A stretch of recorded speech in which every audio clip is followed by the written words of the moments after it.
Good morning বন্ধুরা, Shrabani family ব্লগে সবাইকে সুস্বাগত। তো তোমরা সব কেমন আছো? আশা করি তোমরা সবাই ভালো আছো, যে যেখানে আছো। আর আমরাও মোটামুটি ভালো আছি। তো সকালবেলায় তো আর মানে বলা যায় না যে আমরা খারাপ আছি। তো ভালো খারাপ মিলিয়ে মিশিয়ে মোটামুটি আমরাও আছি। তো যাই হোক, দেখো বাড়ির কাজ কিছুটা অর্ধেকটা মানে প্রায় কিছুটা সারা হয়ে গেছে। সকালে উঠে ঘরদোরটা ঝাড়ু মেরে নিয়েছি, মেরে নিয়ে তারপরে রুটি বানিয়েছিলাম। রুটি কারণ কালকে রাত্রে যেহেতু মানে খেয়ে এসেছিলাম 8:30টার দিক করে, তো অর্ধেক মানে রাত্রে এত খিদে পেয়েছিল যে কি বলবো। তো ছেলে তো আবার বাড়িতে এসে 10টার দিকে আবারও মুড়ি খেলো, আবার একবার 4টে বিস্কুট খেলো। তো আমরা মায়ে মেয়ে কিছুই খাইনি। তো সেই জন্য আমাদেরকে সকালে উঠে একদম এত খিদে পেয়েছে যেন মানে খিদে কিছু দেখতে পাইনি, এমন অবস্থা। তো যাই হোক, সেই জন্য আগে উঠে ঘরদোর ঝাড়ু মেরে আগে আমি রুটি বানিয়ে ফেলেছিলাম। তারপর খাওয়া দাওয়া সেরে আর হচ্ছে যে বাইর টাইরগুলো ঝাড়ু মারিনি, আগে বলি খাওয়া দাওয়াটা সেরে নিই, তারপর বাইরটা ঝাড়ু মারবো। তো যাই হোক, মানে তারপর আমি বিছানাটা গোছ করছি, চাদরটা চেঞ্জ করে দিলাম। তো কাচবো, তো সেই জন্য চেঞ্জ করে দিয়েছি। দিয়ে এবারে এই কম্বলটা আমি মাথায় দিই, কারণ আমার বালিশ মাথায় দেওয়া চলবে না। তো আমার ঘাড়ে স্পন্ডালাইসিসের প্রবলেম আছে, তো সেই জন্য আমাকে ডক্টর বালিশ মাথায় দিতে বারণ করেছে। তো সেই জন্য এই কম্বলটাকে আমি একদম খালি মাথায় আমি শুতে পারি না, তো আমার একটু অসুবিধা হয়। তো সেই জন্য আমি কম্বলটা একদম হালকা বলে এটাই মাথায় দিই। তো দেখো, তারপর আমি সুন্দর করে পা বালিশটাও গোছ করে নিলাম। আর এই চাদরটাও আমি এখন সাইডে রাখি, কারণ কম্বল অর্ধেক রাত্রে গায়ে দিতে হয়, আবার কখনো কখনো গরম হয়, তখন তো এই চাদরটা গায়ে দিয়ে রাখি। এটাকেও সুন্দর করে ভাঁজ করে নিলাম। প্রত্যেক দিনই মনে হয় একটু অন্যরকম করে ঘরটাকে গোছ করি, কিন্তু প্রত্যেক দিন আর কি দিয়ে গোছ করবো, যতটুকু যা আছে তাকে দিয়েই গোছ করা হয়। তো যাই হোক, তারপর দেখো ঘরটা তারপর আবার ঝাড়ু মেরে নিলাম, কারণ আটা ফাটা মাখা হয়েছিল, খাওয়া হয়েছিল, সেখানে সব নোংরা ছিল। তো সেগুলোকে একদম ঝাড়ু মেরে মুছে নিয়েছি সেই জায়গাটা। তো তারপর দেখো, এই যে বাইরেটা ঝাড়ু মারতে এসেছি, কারণ সেই পাশের বাড়ির জেঠুদের গাড়িটা আমাদের বাইরে রাখে। তো সে আজকে নিয়ে একটু বাজারের দিকে গেছে, তো ওইখানে অনেকটা পালা পড়েছিল। তো সেই জন্য ভাবলাম যে এই জায়গাটা একটু ঝাড়ু মেরে নিই।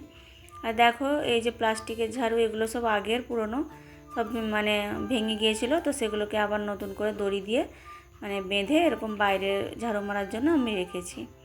তো দেখো, এটা দিয়ে ঝাড়ু মারলে না একদম ধুলোগুলো পরিষ্কার সুন্দর হয়ে যায়। আর নারকেল ঝাড়ু দিয়ে মারলে শুধু পাতাগুলোই যায়, কিন্তু ভালোভাবে সম্পূর্ণ ধুলোটা যায় না। তো সেই জন্য আমি নারকেল ঝাড়ু দিয়ে শুধু রাস্তাটাই বেশি ঝাড়ু মারা হয়, আর এই বাইরেগুলো ওই প্লাস্টিক ঝাড়ু দিয়ে আরে ঝাড়ু মারা হয়। কিন্তু যখন বৃষ্টি হয় বা ভেজে থাকে, তখন তো আর প্লাস্টিকের ঝাড়ু দিয়ে ঝাড়ু মারা যায় না, তো তখন এই নারকেল ঝাড়ু দিয়েই মারতে হয়। তো দেখো, আমাদের এই জায়গাটা দিয়ে মানে ময়লাগুলো বেরোতে চায় না, তো এগুলোকে ভালো করে মানে এপাশ দিয়ে এসে বার করতে হয়। তো যাই হোক, তারপর আমি বাইরটা পুরো ঝাড় দিয়ে নিয়েছি। তো মেয়ের পেটের যন্ত্রণা হঠাৎ করেই শুরু হয়ে গেল, কারণ ও কালকে রাত্রে এসে বললাম যে ও খিদে পেয়েছে সবাইকে, যেহেতু আমরা 8টার মধ্যে কখনো খাই না। তো যেহেতু কালকে 8টা সাড়ে 8টার মধ্যে ওখানে খাওয়া হয়ে গেছে, তো আমাদেরকে খিদে পেয়েছিল। তো মেয়ে কী করলো, ও এসে ফ্রিজের মধ্যে একটা কুরকুরির প্যাকেট ছিল, তো সেটা খেয়েছিল। তো সেই জন্য আজকে ওর পেটের যন্ত্রণা হচ্ছে। তো সেই জন্য আমি বললাম যে ঠিক আছে, সে স্কুলেও তো আজকে নিমন্ত্রণ আছে, সেই তো খাইয়েই ছুটি দিয়ে দেবে, তো তাহলে যাওয়ার দরকার নেই। তো আমি এদিকের কাজ করতে করতে ও যদি একটু পুজোর কিছুটা সাহায্য করে তো ভালো হয়। তো তারপর ও আমাকে বললো যে মা, এই নাতাগুলো অনেক দিন ধরে প্রচণ্ড নোংরা হয়েছে, তো তুমি একটু সার্ফ দিয়ে ধুয়ে দাও। তো সেই জন্য আমি ধুয়ে দিয়ে দেখো, আমি ওপরের এই জায়গাটা একটু ঝাড়ু মেরে নিচ্ছি। যেহেতু এই জায়গাগুলো এখনও কোনো পাথর টাথর বসানো হয়নি, তো প্রচণ্ড মানে যদি সারাদিন ঝাড়ু মারি তো সারাদিনই বোধহয় ধুলো বেড়াতে থাকে। তো তারপর দেখো, এই যে স্কুল ড্রেসগুলো আমার ছেলের ছোট হয়ে গেছে, আগের বছরের ছিল, তো অনেক দিন ধরে এদিক ওদিকে ছিল। তো আমি এই ব্যাগটাতে সমস্ত পুরনো জিনিস বা যেগুলো আর ইউজ করা হবে না সেগুলো সব তুলে রাখি। তো তুলে রেখে দেখছি যে এই যে উপরে এই আলনাটা আগের আমাদের পুরনো বাড়িতে ছিল, এই আলনাটা আমি এখন উপরে রাখি। যেহেতু আমরা উপরে স্নানারে করা হয়, তো সেই জন্য এতেই মানে রোজকার যে জামা কাপড় পরার সেগুলো এখানেই রেখে দিই। তো দেখো, এইটা ব্যাগটা সরিয়ে দেখলাম যে এখানে একটু ময়লা রয়েছে, তো সেটা ঝাড়ু মেরে নিয়ে তারপর স্নান টান সেরে চলে এসেছি একদম রান্নাঘরে। তো একবার ভাবছি যে গেলে হতো প্রসাদ পেতে, আবার ভাবছি যে মেয়েরও অসুবিধা হলো, আমারও প্রচণ্ড পায়ের যন্ত্রণা হচ্ছে, কালকে রাত্রেই এত ভিড় হয়েছিল, আবার আজকে যদি ভিড় হয় তো দেখতে লাগবে না। তো সেই জন্য আজ না গিয়ে ছেলেকে বললাম ঘরেই রান্না করে ফেলি। তো বললো ঠিক আছে করে ফেলো। তো কী রান্না করব দেখো, বরবটি ছিল, তো সেই জন্য বরবটি দিয়ে আলু দিয়ে বেগুন দিয়ে একটা তরকারি করব। তো বাড়িতে দেখলাম পেঁয়াজ রসুন দুটোই বাড়ন্ত, তো সেই জন্য দেখলাম যে দুটো কোয়াই ছোটো ছোটো রসুন রয়েছে, তো সেই রসুনগুলোকে একটু থেতো করে 5 ফোড়নের উপরে দিয়ে, আর একটাই পেঁয়াজ ছিল সেটা দিয়ে এই তরকারিটা বানাচ্ছি। আর কি করব বলো, যেটা ছিল সেটা দিয়েই তো বানিয়ে এখন মানে দুপুরের খাবারটা চালাতে হবে। তো যতই আমি রান্না করি কিন্তু মনটা যেন আমার হচ্ছে যে ভগবানের প্রসাদ পেতে গেলেই হয়তো ভালো হতো, বারবার সেটাই আমি মনে মনে ভাবছি। কিন্তু সব জায়গায় যদি না ভগবান টানায় তো কখনোই সেখানে মানে ভগবান না চাইলে কোনো কিছুই কখনোই হয় না, আমার তো এটা মনে হয়। কারণ কালকে দেখো যে আমরা যে যাব রাত্রে, এটা কখনো আমরা ভাবিনি, কিন্তু হঠাৎ করে বিকেলে কাকিমার সাথে দেখা হলো, সেও বললো যাবার কথা, আমিও বললাম, তো কালকে দেখো কোথা দিয়ে যাওয়া হয়ে গেল। তো আজকে ভগবান জুটায়নি, সেই জন্য আমরা যেতে পারিনি। তো যাই হোক চলো, এই তরকারিটা হয়ে গেছে, তো তারপরে আমি ভাবলাম একটু ওদেরকে ডিম ভেজে দিই। তো ভেবেছিলাম যে ডিমেরই ঝোল করব, কিন্তু মেয়ে আবার সেদ্ধ ডিম খেতে চায় না। তো একটা তরকারি হলে হয়ে যেত, যাই হোক এমনিতেই শরীরটা ভালো নয়। তো কিন্তু মেয়ে বললো ডিম ভাজা খাবো, তো শুধু ডিম ভাজা দিয়ে তো আর ভাত খাওয়া যায় না। তো সেই জন্য আবার বরবটির তরকারিটাও বানানো হলো। তো দেখো পেঁয়াজ নেই বলে আমি ডিমটাকে আজকে এইভাবেই ভাজছি, নতুনত্ব কিছু এইভাবে। তো ওরা কোনো, আমি ভাবল ছেলেকে বললাম এটা হচ্ছে যে বলে ডিমের পোচ, এরকম খেলেও মানে যারা খেতে পারে তাদেরকে ভালো লাগে। বন্ধুরা আমি এখন আলু ভাতে মাখাচ্ছি। আমাদের এখানে জানি আজকে যাবো একটু খেতে অষ্টম প্রহরে, কিন্তু মেয়েরও শরীর ভালো লাগছে না আজকে আবার ঘুরে, আমারও তো এবার পায়ের যন্ত্রণায় আমি পা একদম রাখতেই পারছি না, তো সেই জন্য আর যাওয়া হয়নি। ছেলে বললো যে ঘরেই রান্না করে ফেলো মা, তার থেকে যাওয়ার দরকারই নেই। সেইখানে আবার অত লাইনে দাঁড়িয়ে তো তারপরে আরও পায়ের যন্ত্রণা এমনি হচ্ছে, আরও হচ্ছে মেয়েরও হঠাৎ করে পেটের যন্ত্রণা কাশি এসব তো হচ্ছে, সেই জন্য আর যাইনি। ঘরেই ডাল, যে ডাল হয়েছে এটা এখনও খোলা হয়নি ডালটা, ডাল আর এই যে হয়েছে বরবটির তরকারি, আর এই যে আলু ভাতে আর ডিম ভাজা, বড়ি ভাজা, এত কিছু আজকে হয়েছে। তো তারপর খাওয়া দাওয়া সেরে আমরা একটু মানে টিভি দেখছিলাম আমি, কারণ আজকে অনেক দিনের একটা পুরনো বই মন মানে না বইটা হচ্ছিলো, ওটা আমার খুব পছন্দের বই। তো যাই হোক আজকে হচ্ছিলো বলে আমি একটু বসে বসে টিভি দেখছিলাম, আমার খুব ভালো লাগছিলো বইটা দেখতে, যেহেতু অনেক দিন পর বইটা দেখছি। গানগুলো মাঝে মাঝে শোনা হয় ফোনে, কিন্তু বইটা মানে কখন কোন চ্যানেলে দেয় কখন দেখা হয় না। তো আজকে ঘোরাতে ঘোরাতে দেখলাম হচ্ছে, তো সেই জন্য দেখছিলাম। তো তারপর দেখতে দেখতে একটু ঘুম পাচ্ছিলো, তো এসে শুয়ে পড়লাম। তারপর ঘুমোইনি, মেয়ে বললো 4টে বেজে গেছে টিউশন যাব। তো টিউশন চলে যেতেই আমি উঠে পড়েছি। উঠে দেখো এই যে বাইরেটা ধুয়ে দিচ্ছি জল দিয়ে। এবারে তোমরা ভাববে যে কেন ধুচ্ছি, কারণ দেখো কালকে দেখলাম সকালে, আজকে সকালে ঝাড়ু মারতে গিয়ে দেখলাম 2-3টে ছুঁচোয় মনে হচ্ছে পায়খানা করেছে ওই বাইরেটায়। তো সেটা ঝাড়ু মারতে এত মানে নিজেকে খারাপ লাগছে, আর কি বলবো। সেই জন্য আমি সকালবেলা ওই দিকটা ওই মানে মন্দিরের পিছনের দিকটা ঝাড়ুও মারিনি। তো সেই জন্য ভাবলাম পাইপ দিয়ে বিকেলবেলা যদি একদম ধুয়ে দিই জল দিয়ে স্পিডে, তো এটা পুরো ধোয়া হয়ে পাইপ দিয়ে চলে যাবে। তো যাই হোক সেই জন্য আমি পাইপ দিয়ে ধুচ্ছি। তো সেই সাথে সাথে দেখো রাস্তাটাও একটু জল দিয়ে দিচ্ছি, কারণ এগুলো ঝাড়পাট দিলে ধুলো উড়ে, বা গাড়ি গেলেও সেই ধুলোটা উড়ে। তো আমি এমনিতেও মানে শীতকালে বৃহস্পতিবার প্রতিদিনই রাস্তাটা আমি ধুয়ে দিতাম। তো দেখো মাঝে মাঝে এখনও এরকম করি। তো সেই জন্য একটু হালকা করে জলটা ছিটিয়ে দিয়েছি, যাতে ধুলোটা কম ওঠে আর পরিষ্কারও লাগবে। তো দেখো তারপর এই যে পাশে তুলসী গাছ ছিল সেগুলোও জল দিয়ে চলে এসেছি রান্নাঘরে। তো দেখো এই রান্নাঘরের চিমনিটা প্রায় মাসেক খানেক ধরে আমি ভাবছি পরিষ্কার করব, তো সেটা আর হয়ে উঠছে না কোনো না কোনো কারণেই।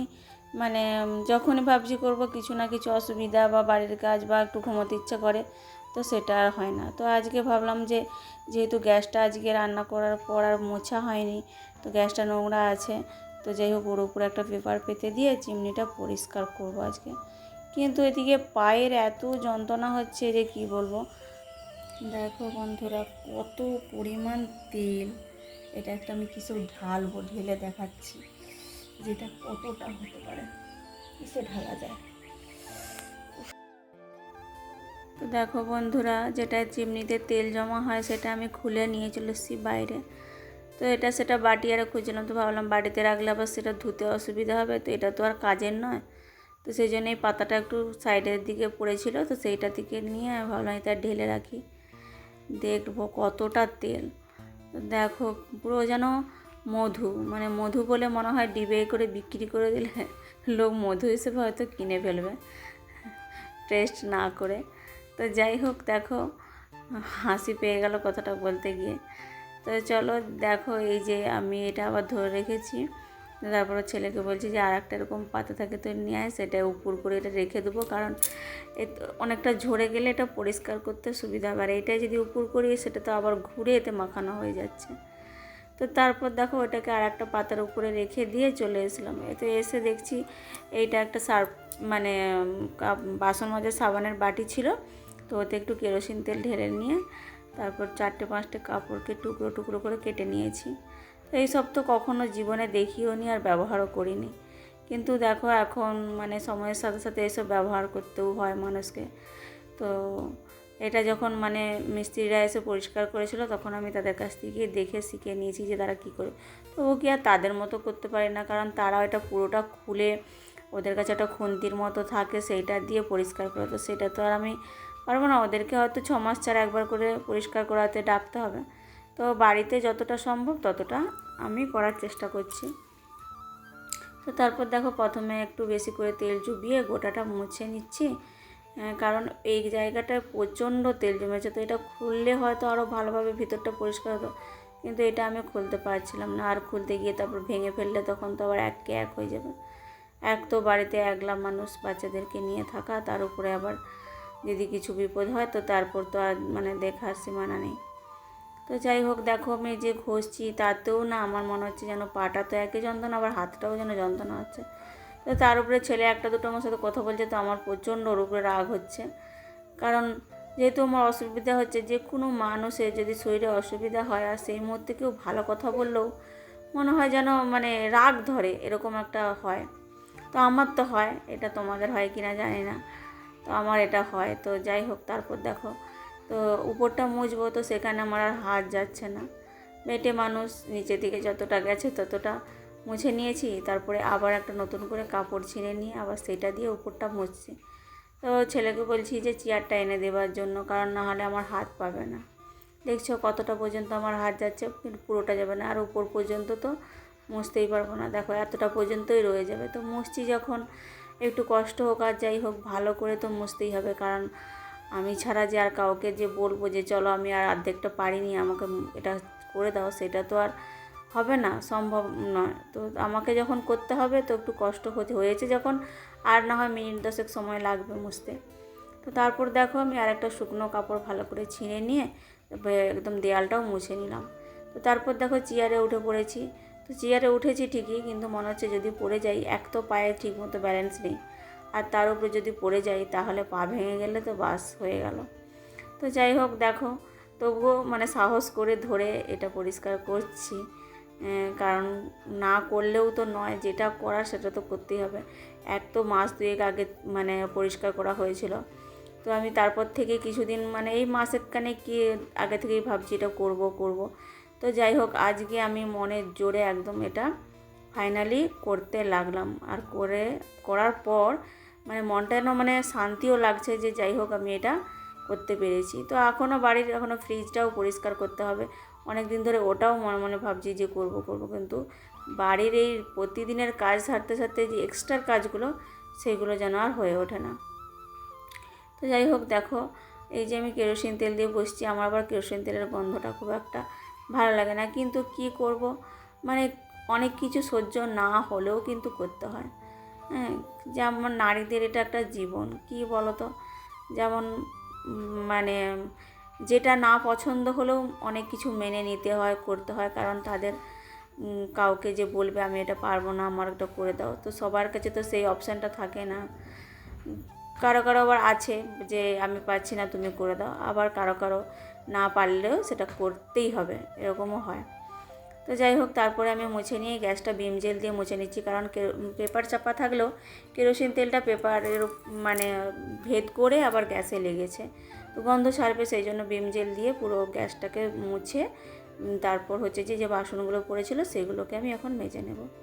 তো সেটা আমি বাসনগুলো মাজছি আর ভাবছি যে কাজের কি কোনো দিন মানে ছুটি থাকবে না, একটার পর একটা, মানে যদি ভাবি যে কাজ করব তো করেই যেতে হয়, তো কাজের মনে হয় কোনো দিন ছুটি নেই।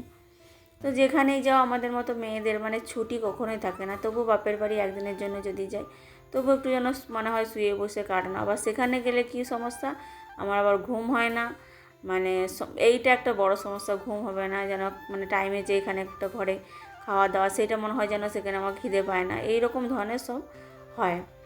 তো সব জায়গাতেই এইরকম মানে সমস্যা হয়। তো যাই হোক, তারপর দেখো বাসনগুলোকে আমি এখন মেজে নিয়েছি, তো তারপর ধুয়ে নিচ্ছি। তো প্রায় সন্ধ্যা হয়েই এসছে, এতগুলো কাজ সারলাম বিকেলবেলা 4টের পর থেকে। আসলে চিমনিটা পরিষ্কার করতেই প্রায় আমার 1 ঘন্টা 10 মিনিটের মতো সময় লেগেছে। পুরোটা তো আর তোমাদেরকে দেখানো সম্ভব না। তো তারপর দেখো ফাইনালি বাসনগুলো আমার ধোয়া হয়ে গেছে। তো ধোয়ার পরে দেখো বেসিনটাও পরিষ্কার করে নিয়েছি। আর এই যে সসপ্যানটা, এটা আমি মাজতে পারিনি, কারণ এটা না দুধ ছিল, দুধ বসিয়েছিলাম, তো দুধটা একটু পুড়ে গেছিলো। তো এত নিচের দিকটা পুড়ে গেছে যে দেখো কালো হয়ে গেছে, অনেকটা চেষ্টা করলাম কিন্তু ওঠেনি। তো একে তো এতটা পরিষ্কার হয়েছে তার জন্য হাতে লাগছে, তো আবার এটা যদি জোর দিয়ে মাজতে যাই তো আরও বেশি ব্যথা হবে।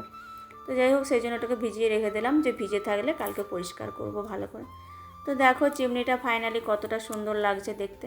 সত্যি বলছি বন্ধুরা, যদি প্রত্যেকটা জিনিস ঘরের পরিষ্কার পরিচ্ছন্ন লাগে না, মনটা এত ভালো লাগে যে সেটা হয়তো সবাইকে বলে বোঝানো যাবে না। আমার তো খুব ভালো লাগে।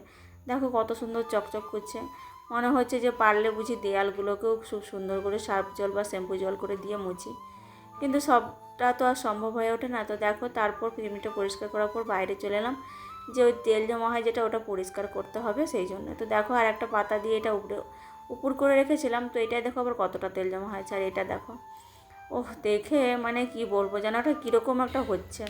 তো দেখো বন্ধুরা, এখন আমাদের রাতের খাবার খাবো। তো আজকে রাতে হয়েছে যে রুটি আর সুজি, আর আমি একটু যে পেঁয়াজ আর লঙ্কা কুচিয়ে যে একটু মাখা করেছি, কারণ রুটি সুজির উপরে আমি খেতে একটু ঝাল ঝাললে ভালো লাগে, তো সেই জন্য আমি একটু পেঁয়াজ কুচিয়েছি। পেঁয়াজ লঙ্কা দিয়ে রুটি খেতেও খুব ভালো লাগে।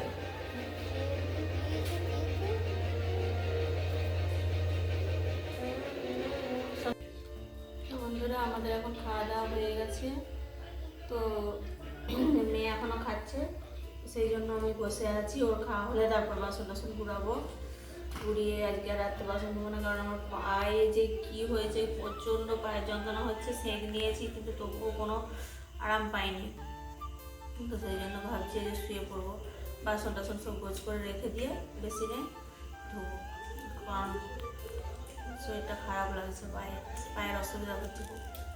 চলো ঠিক আছে, আজকের মতো আমি ভিডিওটা এখানেই শেষ করছি। আবার কালকে আসবো নতুন কোনো ভিডিও নিয়ে। তো আমার চ্যানেলটিকে যদি তোমাদের ভালো লেগে থাকে তো তোমরা সবাই অবশ্যই আমার পাশে থেকো এবং চ্যানেলটিকে লাইক, শেয়ার, কমেন্ট ও সাবস্ক্রাইব করো। তো টাটা।